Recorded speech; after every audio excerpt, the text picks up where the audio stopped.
Maar kom ons lees saam Romeine hoofstuk 7. Ons kyk vanoggend na die laaste deel van Romeine 7. So van vers 14 tot en met vers in die Afrikaanse Bybel vers 26. Die Engelse Bybel eindig by vers 25. Nie omdat daar nie vers 26 is nie, maar dit wat in vers 26 in die Afrikaanse Bybel is deel van vers 25 in hulle geval. Dis nou maar 'n teksverskil wat dit veroorsaak, maar ons lees vanaf Romeine hoofstuk 7 vers 14 tot en met vers 26 dan. Want ons weet dat die wet geestelik is, maar ek is vleeslik, verkoop onder die sonde. Want wat ek doen, weet ek nie. Want wat ek wil, dit doen ek nie. Maar wat ek haat, dit doen ek. En as ek doen wat ek nie wil nie, dan stem ek die wet toe dat dit goed is. Maar nou is dit nie meer ek wat dit doen nie, maar die sonde wat in my woon. Want ek weet dat in my, dit wil sê in my vlees, niks goeds woon nie. Want om te wil is by my aanwesig. Maar om goed te doen, dit vind ek nie. Want die goeie wat ek wil, dit doen ek nie, maar die kwaad wat ek nie wil nie, dit doen ek. Maar as ek doen wat ek nie wil nie, dan doen ek dit nie meer nie, maar die sonde wat in my woon. Ek vind dus hierdie wet. As ek die goeie wil doen, is die kwaad by my aanwesig. Want ek verlustig my in die wet van God na my innerlike mens. Maar ek sien 'n ander wet in my lede wat stryd voer teen die wet van my gemoed. En my gevange neem onder die wet van die sonde wat in my lede is. Ek, elendige mens, wie sal my verlos van hierdie liggaam van hierdie dood? Ek dank God deur Jesus Christus ons Here. En so doen ek self dan wel met my gemoed die wet van God, maar met die vlees die wet van die sonde. Sover ons geleesde gedeelte. En kom ons bid dat die Here vir ons sal help, want inderdaad met 'n teks soos dit het ons sy hulp nodig. In elke teks, dis sy woord, dis nie my woord nie, dis nie die woord van Paulus nie, dis die woord van God deur die apostel Paulus, so ons het die Heilige Gees se hulp nodig, wat ons kan begryp wat die Here vir ons wil leer ook uit hierdie teks. So kom ons bid saam en vra dat die Here vir ons sal help. Here, U is genadig en goed en ons dank U dat ons vanoggend kan stil word in die wete dat U Gees is altyd by ons. Dat ons is nooit alleen as U kinders. En dankie Here dat ons dan ook kan bid en vra dat U deur die Gees vanoggend vir ons sal lei deur die woord. Dat hy ons sal wys maak aangaande die dinge wat ons miskien sukkel om te begryp. En ek dank U Here vir die werking van die Heilige Gees ook in my, in die voorbereiding hiervan, maar nou met die aflewering, Here, het ons die Gees net so nodig. En ek bid dat U vir ons daarin sal help. Mag U kragtig ook spreek deur die woord vanoggend. In Jesus naam bid ek dit. Amen. 'n Man loop in die middel van die nag in die straat af, hy het nie 'n kar nie, hy is op pad huis toe van die werk af, en dis 'n heerlike somerse aand, maar voor die aand het dit gereën. Met die gevolg dat dis redelik nat. En hy loop in Suid-Afrika, so wat lê voor hom? Natuurlike slaggat. 'n Groot pothol. En hy sien nie die pothol nie, hy sien nie die slaggat nie, want dit is vol water. En hy val binne in die gat, maar gelukkig het hy nie skielik gekry nie, en hy skud homself af en hy dink hy is skoon.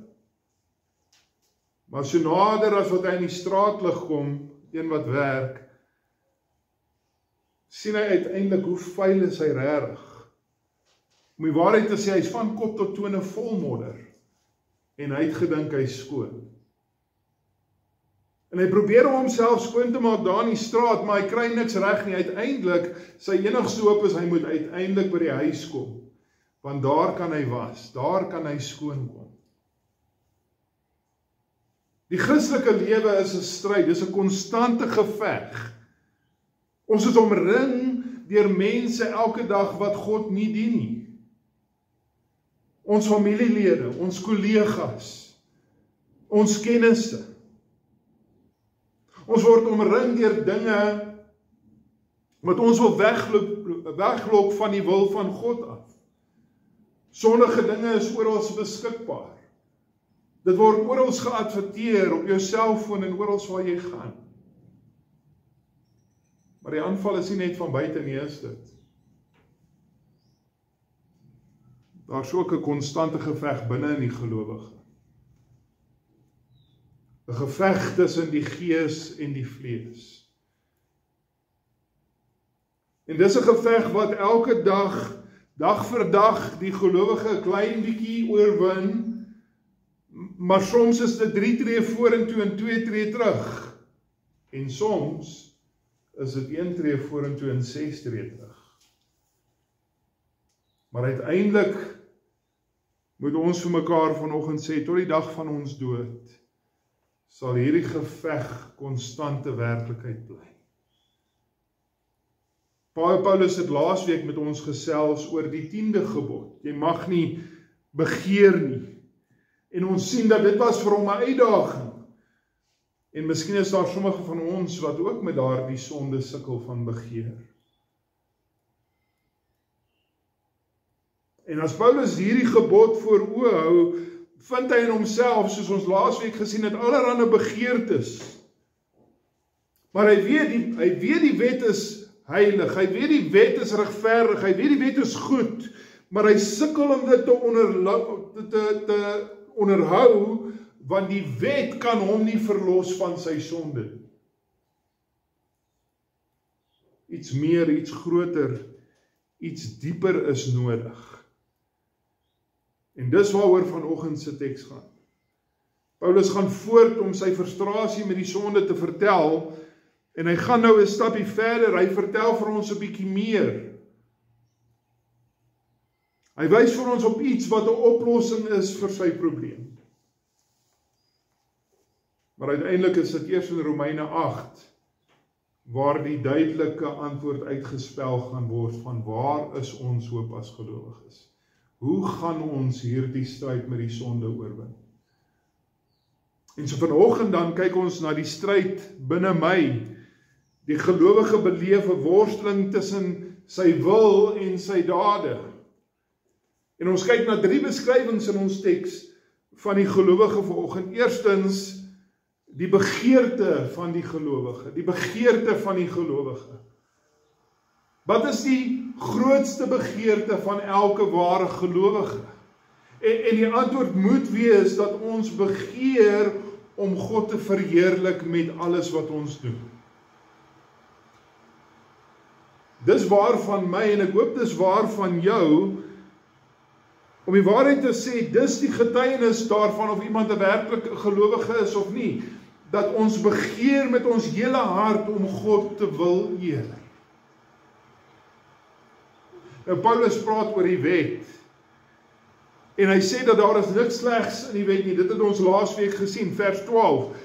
Die wet is heilig en regverdig en goed, sê hy. En God natuurlik het sy wet aan die volk gegee, sodat hulle kon weet presies wat sy wil is. Wil jy weet wat die wil van God is? Die wet vertel jou, wat is die wil van God. En so Paulus sê dan in vers 14, die eerste vers van ons teks, dat die wet is geestelik. En in vers 16 sê hy dat die wet is goed. So die wet van God is bestem vir die gelowige se geestelike goed. Dis waarvoor God die wet bestem het. En daarom sê vers 18, moet ons daarvolgens te wil, vers 18, moet by die gelowige aanwesig wees. Jou begeerte moet wees om dat jou wil ooreenstem met die wil van God.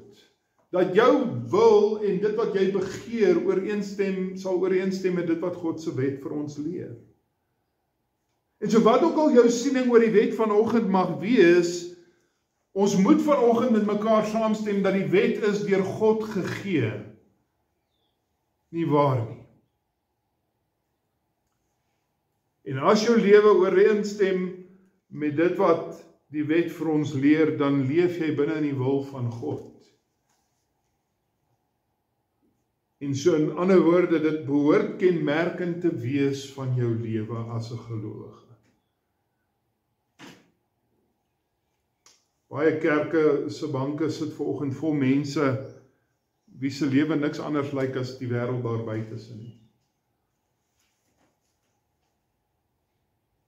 Wat beteken by hulle om te wil is nie aanwesig nie.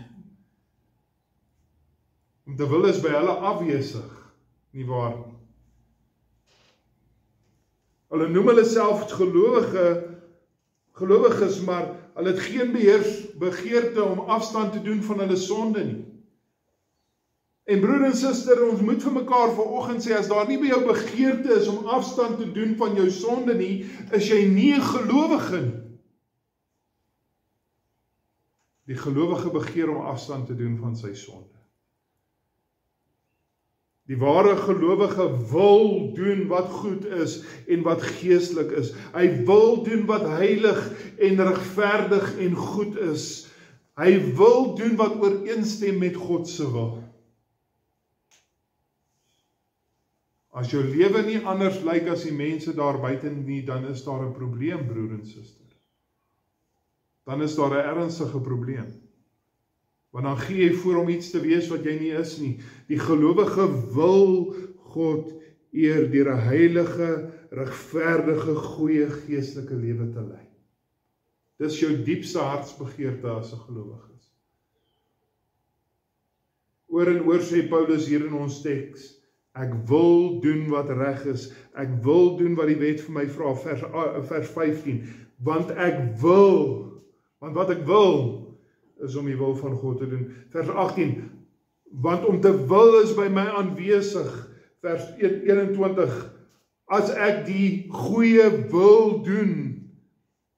Hy wil die goeie doen, maar dan kragtig, luister wat sê hy in vers 22, ek verlustig my in die wet van God na my innerlike mens.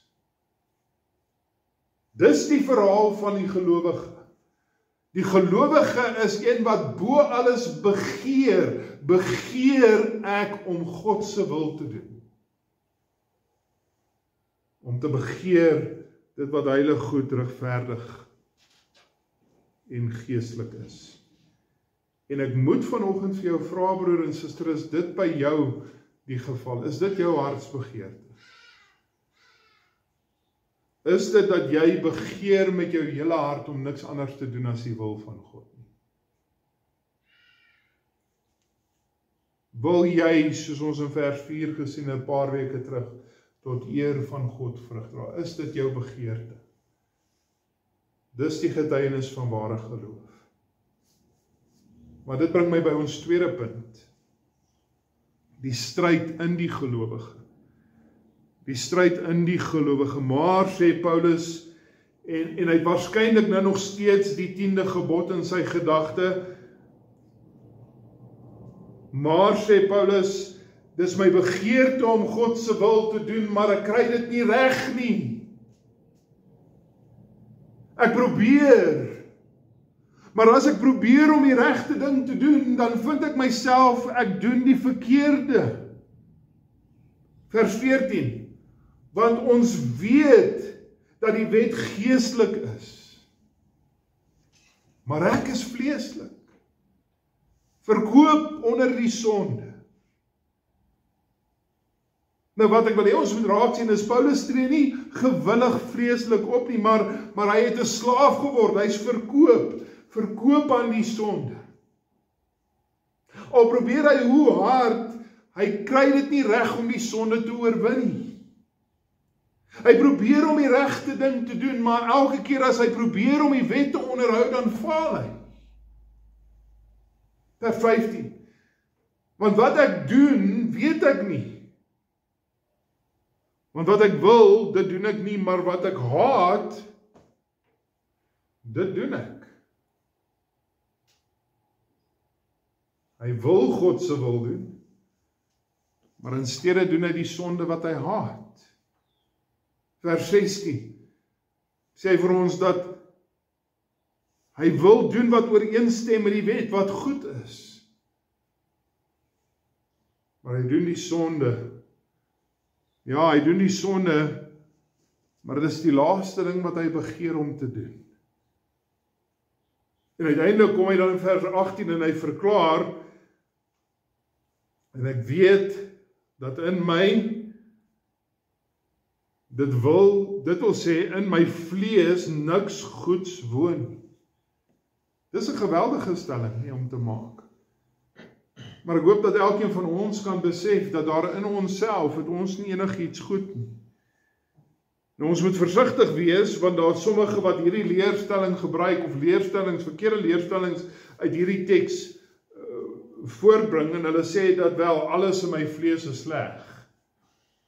So enigiets wat vleeslik is sleg, en alles wat gees in my is goed. So, met ander woorde, dis nie ek nie, dis die vlees. So, ek kan leef soos ek wil, en ek kan nog steeds 'n Christen wees. Dis die punt van dit wat hulle probeer sê, maar dis verkeerd, want Paulus maak nie 'n veto-stelling hier nie.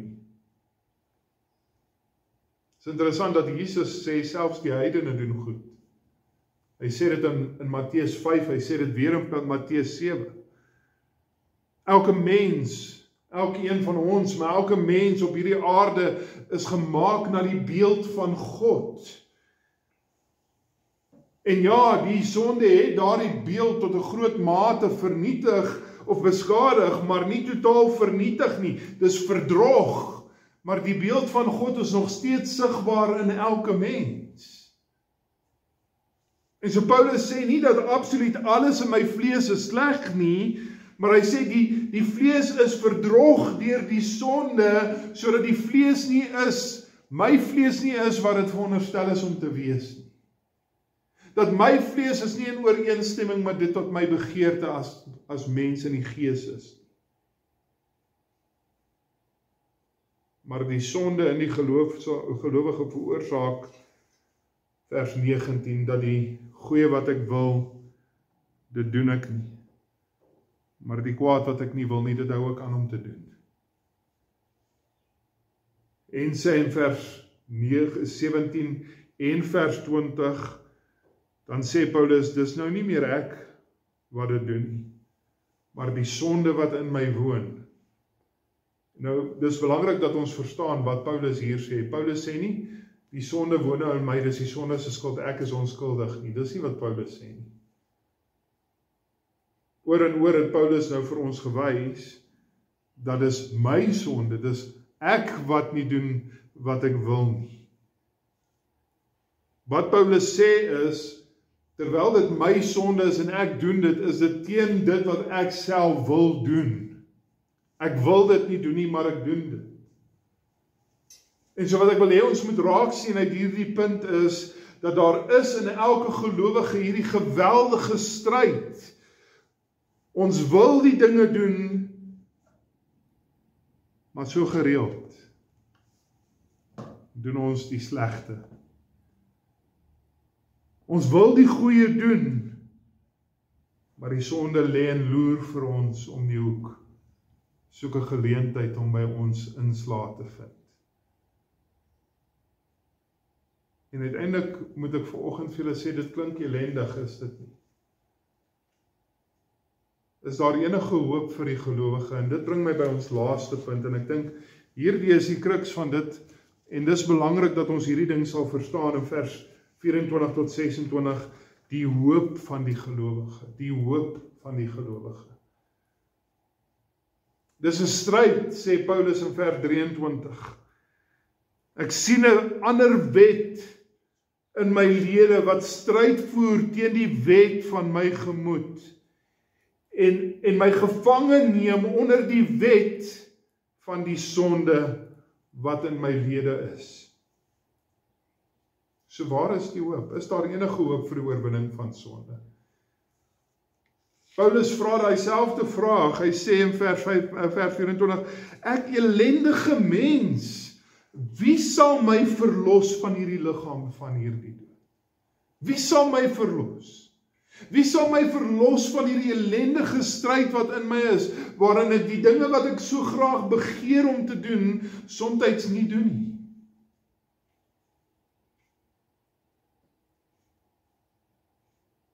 En die antwoord is, waar is die hoop? Vers 24.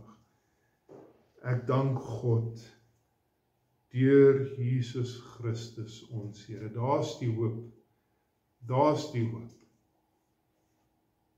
En die vraag is, hoe is Jesus Christus die antwoord? Wel, in twee maniere is Jesus Christus die antwoord op die gelowige se worstelstryd met die sonde. Eerstens, deur Jesus Christus het ons die Heilige Gees, het ons nie. Maar tweedens, in Jesus Christus het ons uiteindelik die opstanding uit die dode, die ewige lewe. Nou, ek besef dat ons teks spel dit nou nie so uit nie, maar dis waartoe Paulus op pad is. Dis Romeine 8. Dis waartoe ons op pad is. Dat in Jesus Christus is daar oorwinning oor die sonde, want in Jesus Christus het ons die Heilige Gees in ons, wat ons help in daardie geveg. Maar ook, selfs met die Heilige Gees sal ons tot die dag van die dood, tot die dag van ons dood sal ons steeds worstel met die sonde. Maar daar kom uiteindelik finale verlossing van die sonde wanneer? Wanneer ons by Christus sal wees. Die lewe na die dood. Nou, hoe is die Heilige Gees oorwinning? Hoe is daar die oorwinning deur die Heilige Gees? Wel, die gelowige het die Heilige Gees, nie waar nie. Die Heilige Gees wat ons help om te veg teen die sonde. Jy sien, die probleem is, om te probeer om die sonde te beveg deur die oudheid van die letter, vers 6, dit gaan nie werk nie. Om die wet voor oë te hou en te sê, ek mag nie, so nou gaan ek veg en veg met alles in my eie vermoë om te doen wat reg is en nie te doen wat verkeerd is nie, gaan faal. Maar as jy dit doen nie die nuwigheid van die Gees, as jy dit doen met 'n geesvervulde hart, gaan jy die sonde oorwin. Dit gaan 'n lang, soms 'n moeilike stryd wees. Maar stap vir stap gaan jy begin om sondes waarmee jy jou lewe lang sukkel skielik te oorwin. Deur die geveg met die Heilige Gees.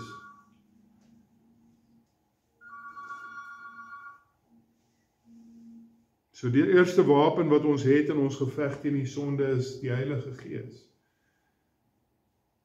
Ons kan nie in ons eie krag probeer om die sonde te oorwin nie, want jy sal val.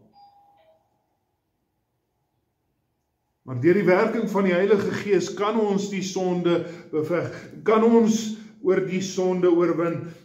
Maar die realiteit is, tot die dag van ons dood, broer en suster, moet ons met mekaar eerlik wees, tot die dag van ons dood sal nie een van ons perfek wees nie. Tot die dag van ons dood sal ons nog steeds elkeen 'n sondaar wees. Deur die Heilige Gees sal ons 'n kragtige geveg teen die sonde loods. Sal ons baie sondes uiteindelik heeltemal vernietig. Maar tot die dag van ons dood sal ons steeds as sondaar mense, ons sal sterf as sondaars. En dit bring my by die tweede wapen wat ons het in die geveg teen die sonde. Vir elke gelowige wag daar lewe na die dood. 'n lewe waarin God se wil nie net ons begeerte sal wees nie, maar ons elke dag se taak. Ons sal elke dag perfek die wil van God doen in die hiernamaals. Dis 'n lewe waarin daar geen sonde meer is nie. 'n lewe waar ons in die teenwoordigheid van God en Jesus Christus sal wees vir ewig. 'n lewe waar ons uiteindelik 'n verheerlikte liggaam sal hê, wat nie meer deur die sonde bemeester word nie. Maar tot dan sal die stryd met die sonde bly. Jy is beter af as wat jy was voordat jy 'n gelowige geword het, want die Heilige Gees veg saam met jou. Maar tot die dag, wanneer ons daardie nuwe toekoms ingaan, sal die stryd teen die sonde bly. Sê Paulus in vers 25. Ons dien die wet van God met ons gemoed. My hart, my gedagtes wil God verheerlik. Maar tragies word die wet van die sonde steeds met ons vlees gedien. Ek dink dit is belangrik dat ons op hierdie punt sal begryp en die vloei van Paulus se argument en sien dis hoe die lewe van 'n Christen is. Hoofstuk 6 het ons gesien, ek word nie meer deur die sonde beheer nie. Dis hoofstuk 6. Maar hoofstuk 7, ek is nog nie geheel en al vry van die sonde. Ek is nie meer wat ek voorheen was nie. Ons is nie tevrede. Ons is nie meer tevrede in die sonde nie. Ons vind nie meer ons plesier in die sonde nie. Hoofstuk 6. Ons haat en ons weerstaan die sonde. Hoofstuk 7. Ons word bekend, ons word geken as gelowiges deurdat ons heilige en regverdige en goeie begeertes het. Maar ons word ook as gelowiges geken as hulle wat deur die sonde frustreer word.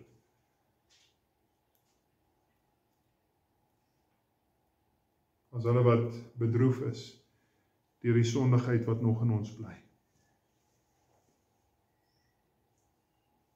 Broer en suster, dit is soos daardie man wat in die straat afgestap het en gedink het hy is skoon. En toe hy sien hoe vuil hy is, toe die lig skielik op hom skyn, toe probeer hy alles om homself skoon te maak. En hy het sekerlik van daardie modder van hom afgekry. Maar dit is eintlik eers wanneer ons by die huis kom, wanneer ons finaal verlos sal wees van hierdie liggaam van sonde. Wanneer ons by die Here kom. Gryp deur jou geloof bidend na die Here en smeek dat hy vir jou sy Heilige Gees sal gee om jou te help. Jy het die Heilige Gees in jou. Maar bid dat die Here die Heilige Gees sal gebruik om kragtig in jou te veg teen die sonde.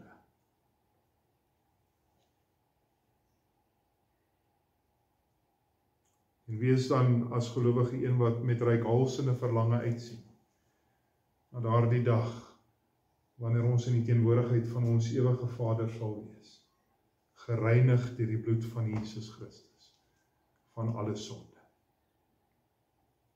Dis eers dan op daardie dag, wanneer Adam se natuur finaal van ons verwyder sal word, en ons in Christus sal leef in alles tot verheerliking van God. Amen. Kom ons bid. Here, dis my begeerte, en ek glo ook so die begeerte van elkeen van ons hier vanoggend, om te lewe, om U te verheerlik met alles wat ons doen, elke gedagte, elke woord, elke daad. Dis ons begeerte, Here, dat U verheerlik sal word in alles wat ons doen. Maar Here, dis 'n stryd. 'n Stryd wat elkeen van ons te goed ken. Dat die dinge wat ons wil, dit doen ons nie, maar die dinge wat ons nie wil nie, dit baie keer hou ons aan om te doen. Ons dankie vir die Heilige Gees en ons vra Here dat U sal help, dat die Heilige Gees kragtig ons harte sal aanspreek, ons sal lei op die weg van die waarheid, dat ons die geveg teen die sonde meer en meer sal wen. Maar Here, ek hoop dat dit is die begeerte van elkeen hier, soos wat dit my begeerte is, dat ons eendag verlos sal wees van hierdie wêreld en al sy sondige begeertes, en inderdaad, selfs my eie sondige hart. En dat ons saam met U sal wees, waar ons gedagtes vir altyd sal rein wees, waar ons uiteindelik sal regkry dit wat ons elkeen se diepste hartbegeerte is, om U te verheerlik met alles in ons. Ek bid, Here, help ons in hierdie stryd. Amen.